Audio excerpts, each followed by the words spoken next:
Untuk apa ya bisa bilang ini eksperimen kalian baru juga nggak sih untuk di menggunakan sebuah data recording musik gitu? Oke, saya bantu jawab. Kalau Sita Nursanti memang ratunya musikal di Indonesia. Kalau buat saya ini mungkin saya pengalaman pertama di depan, tapi kalau di belakang panggung udah cukup ada pengalaman juga untuk menciptakan lagu-lagunya gitu sih. Agak sulit ya sih Mbak, ada mungkin kita tahu kan juga memang dari kita mau ke musiknya juga kita harus berakting juga harus. Saya sebenarnya untuk musikal tuh udah mulai dari tahun 2001 sebenarnya Mbak Mas gitu. Waktu itu bersama dengan Eki Dance Company, terus Art Suara, kemudian juga pernah bermain di musikal yang dibuat oleh Joko Anwar juga, On Rock, kemudian Sang Kuriang dan Gita Cinta, banyak lah gitu sebenarnya. Justru ini saya udah lama sekali nggak main lagi musikal gitu. Jadi makanya tadi saya bilang saya benar-benar ingin ada di sini karena wah ini bakalan menyenangkan sekali pengalamannya gitu sih.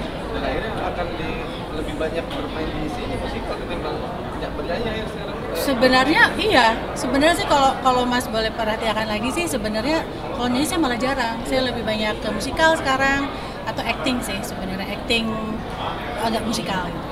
Tapi kalau untuk memainkan sebuah apa ya sini panggung gitu misalnya teatrikal gitu segala membutuhkan energi yang sangat luar biasa banyak gitu, apalagi ini samping running kalau nggak salah mungkin hampir sebulan gitu. Nah ini persiapan sendiri mungkin basicnya segala macam dan lain-lain itu gimana? Udah dari lama ya, dari Ya, 3 udah. bulan yang lalu emang tapi untuk mendapatkan apa ya akhirnya kayak jadi sesuatu tuh emang kita juga paham kalau secara musikal itu memang harus dibutuhkan disiplin. Kayak sehari bisa latihan 10 jam gitu. Yang jelas sih untuk pemain dimanapun sebenarnya memang harus tahu banget bagaimana menjaga tubuhnya dengan baik gitu biar fit gitu. Walaupun mungkin kekurangan berat badan, kelebihan berat badan, tapi kalau dia fit baik-baik saja bisa melakukan semua kegiatan dengan baik-baik saja, aman gitu semuanya. Jadi kalau yang dilakukan oleh saya pribadi sih ya itu tadi makan yang benar, tidur yang cukup gitu. Sedikit olahraga, nggak juga sih olahraga saya bohong kalau saya nggak mau olahraga. Saya olahraganya di sini, belajar koreo dan sebagainya. Dan memang dibutuhkan sekali fitness yang bagus gitu karena memang kalau manggung itu karena kita melakukannya berulang-ulang, kita memerlukan istilahnya muscle memory gitu. Ada memori ototnya gitu. Jadi tahu bahwa habis dari sini ke sini, jadi agak mekanis memang karena kami akan melakukan ini sampai puluhan kali. Jadi itu yang dilatih oleh kami. Jadi selain fitness badannya juga kemampuan adaptasi kita juga gitu loh sebagai karakter dan sebagai yang nari dan nyanyi dan sebagainya gitu. Apa sih yang bikin cinta banget sama musikal ya? Saya juga nggak tahu sih Mbak kenapa ya, tapi waktu itu awalnya cuma karena penasaran aja dari Rida Sita Dewi, terus saya bilang aduh saya kayaknya pengen deh kalau misalnya acting gitu. Dan tawarannya kemudian masuk waktu itu datang jadi musikal dan kenapa saya mau ya karena ada nyanyinya gitu kan, nyanyi sambil acting ternyata berbeda gitu, menyanyi sebagai seorang penyanyi dan menyanyi sebagai seorang aktor gitu. Nah itu yang saya temukan sekarang dan ternyata saya lebih menikmati menyanyi sebagai aktor ternyata gitu. Ketika menyanyi sebagai penyanyi itu saya jadi agak wagu gitu, ini saya penyanyi ya gitu karena senang. Jadi ya siapapun yang pernah melakukan musikal itu biasanya akan pengen lagi. Kenapa sih ada yang jelas berbeda ketika mereka? Ya karena kalau kita manggung, kita bertemu dengan penonton, kita saling bertukar energi dan itu rasanya tuh melelahkan memang, tapi sangat rewarding sekali gitu. Ya, kan begitu? Betul. Kangen juga nggak sih mungkin kayak kita benar-benar yang nyanyi, benar-benar jadi seorang penyanyi gitu. Sendiri memang jadi seorang musisi tidak kangen juga sih dengan momen itu gitu. Ada yang kalau sebenarnya malah masih bergerak di industri musik ya. Iya, jadi setelah maksudnya ngeband sama Numata itu terus kayak memutuskan akhirnya kerja di label udah 8 tahun, tapi masih side jobnya menciptakan lagu. Jadi sebenarnya side job ini Keluarga Cemara itu gue diajakin pertamanya memang untuk menciptakan lagu-lagunya. Komposer lagu-lagunya. Semua lagu-lagunya sama Iva Fahir, terus tiba-tiba ditawarin audisi jadi Abah. Ya udahlah sekalian aja. Jadi sekarang ya juggling juga karena masih kerja di kantoran di Trinity juga. Jadi orang ke bawah jajan lagi break, gue mah buka laptop. Gitu. Ya kalau Tesita juga sama ya, maksudnya Rida Dewi juga masih iya sebenarnya festival yang sekarang throwback itu kan pasti festival 90s ya, festival pasti tua-tua Rida itu lah gitu. Ada beberapa. Tapi ada ketakutan sendiri nggak sih kan kalau musikal itu benar-benar segmented ya, dibanding film dan juga musik yang bisa dikonsumsi dengan siapapun, bisa dinikmati siapapun. Ada ketakutan nggak bisa lanjut di entertain lagi gitu? Atau udah yakin di musikal aja? Soalnya saya nggak tahu lagi mesti ngapain mas, selain apa yang saya lakukan. Saya sangat mencintai apa yang saya lakukan soalnya. Saya mencintai musik, saya mencintai menyanyi, saya mencintai berakting, saya mencintai semua apa yang saya lakukan. Jadi kalau ditanya apakah sulit atau deg-degan gitu hidup tanpa itu, deg-degan mah terus-terusan karena emang nggak setiap saat ada tawaran, nggak setiap saat ada sesuatu yang bisa saya lakukan. Jadi harus pintar-pintar menabung dan sebagainya. Tapi saya nggak tahu saya mesti ngapain kalau bukan ini. Ini sebenarnya kayak Visinema juga ini termasuk dengan 30 kali show ya, maksudnya agak jarang tuh menurut gue juga gebrakan bagus dari Visinema untuk kayak lebih memasyarakatkan musikal ini. That's why secara pilihan lagunya kan kayaknya masih belum terlalu apa sih musik, kenapa lu marah-marah mesti nyanyi gitu, kenapa gitu kan, masih pertanyaan masih di seputar itu sebenarnya. Tapi dari pendekatan lagunya pun ketika gue nyiptain lagunya memang harus maunya lebih pop.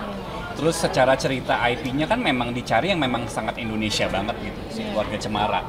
Gue juga yakin sebenarnya cita-cita Visinema itu juga ingin kayak membantu gerakan melebarkan si musikal ini yang memang secara 10 tahun terakhir ini memang sudah banyak, cuman emang belum terekspos dengan ini kan, maksudnya kan pasti orang milihnya kan kayak either nyanyi atau nonton bioskop gitu kan. Padahal kan ini kayak ini di depan gue live nih yang nyanyi, acting, nangis apa segala macam nggak bisa di stop juga gitu loh. Betul, karena saya sangat mengagumi sekali sih sebenarnya langkah yang ini cukup idealis gitu dari Visinema untuk membuat sebuah pementasan lebih dari 3 minggu gitu. Dan itu sebenarnya satu hal yang jarang terjadi di Indonesia. Mungkin yang terakhir adalah 10 atau belasan tahun yang lalu dengan Oscar Pelangi kan gitu. Nah sekarang Keluarga Cemara, Visinema dan Keluarga Cemaranya membuat musikal ini, dan saya merasa optimis gitu karena saya ingat banget Angga Sasongko juga waktu kami bertemu ya, kita bertemu reading, dia cuma bilang dia punya keinginan bahwa ini musikal Indonesia ini bagus dan harus panjang. Kenapa? Karena biasanya gini, kalau kita cuma 3 hari aja katanya gitu. Pas udah mau bagus pas udah menonton udah nggak ada lagi gitu. Nah jadi kalau ini sih diharapkan ketika bagus ya masih ada kok pementasannya gitu sampai 3 minggu gitu. Jadi oleh karena itu terima kasih sekali para teman-teman udah datang semuanya untuk bisa menikmati dan juga menyebarkan kabar baik ini gitu. Tapi pernah nggak nge-blank mungkin waktu? Pernah dong. Ya, improv lah pasti. Tadi aja saya salah kan ngomongnya gitu. Masa tapi nggak ada yang tahu kan kalau salah. Emang mesti pinter ngeles kalau musikal tuh. Iya. Kalau panggung tuh memang menariknya itu sih. Kita harus bisa gimana caranya, pokoknya show-nya mesti jalan sampai selesai kan, nggak ada cut dan segala macam gitu-gitu loh. Pengalaman unik gak mungkin sama musikal mbak? Banyak ya Tesita mah. Musikal tuh saya lupa, apa ya? Musikal kayaknya so far berjalan baik sih sebenarnya, kayaknya saya lupa sih kalau itu. Cuman pengalaman teman saya pernah sih, dia lupa satu alinea panjang sekali, tapi bukan musikal, teater waktu itu. Wah jadinya yang masuk juga itu. Tapi pikirannya harus kosong, misalnya benar-benar fokus gitu ya, berarti nggak boleh. Betul, itu yang menariknya ketika bermain di panggung gitu. Kita sebagai diri kita yang jadi kita tetap harus fokus betul sambil bermain sebagai perannya gitu. Kebayangkan, jadi emang harus take up mekanis. Stres nggak sih? Lumayan. Gimana mungkin? Lumayan, maksudnya aku tuh banyak belajar karena kita juga teman deket banget kan. Iya. Jadi banyak nanya sama Tesita sih gimana Gusit tadi udah cerita segala macam. Sama gitu. saya juga sih sebenarnya. Karena layer peran di sini kan lumayan tebel ya, apalagi jadi abah tuh. Ya tadi kan lihat sendiri gitu, abahnya harus nangis ketawa segala macam gitu ya, itu saya banyak belajar. Ini guiding light gue lah. Waduh. Yang kayak gini mah ini segala macam gitu. Sama saya juga. Stres iya. Tapi maksudnya kan kayak ya udah emang harus dijalani. Untungnya memang dari produksi, dari sutradara segala macam memang secara 3 bulan ini kita intensif banget gitu. Jadi kayak ya emang harus disiplin aja. Iya. Gitu. Thank you. Terima kasih ya. Jangan lupa nonton ya, ini Jangan lupa 21 Juni sampai 14 Juli di Ciputra Artpreneur. Tiket bisa beli di loket.com. Musikal Keluarga Cemara. Produksi Sinema, Teman Musikal dan Indonesia Kaya. Betul. Terima kasih banyak teman-teman semua. Thank you.